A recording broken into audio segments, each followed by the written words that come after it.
नमस्कार, मैं हूँ वंदना झा। मैथिली पाठशाला में आप सभी का स्वागत है। प्रणाम, हम छी वंदना झा। मैथिली पाठशाला में अहाँ सब गोटेक स्वागत अछि।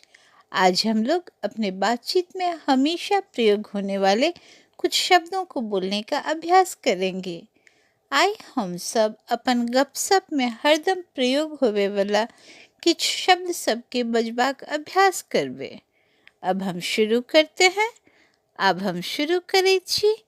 कुछ नहीं, किछ नहीं, कुछ भी, किछो, कोई बात, कोनो बात, और,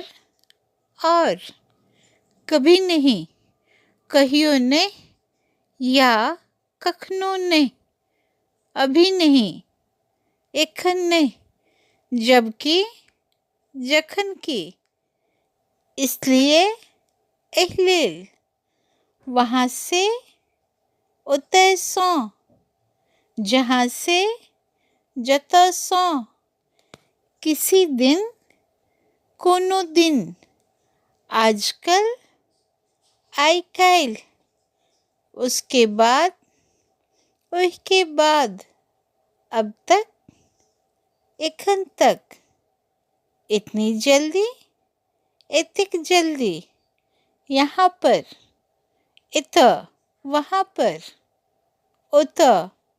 आज के लिए बस इतना है। फिर अगले अध्याय में।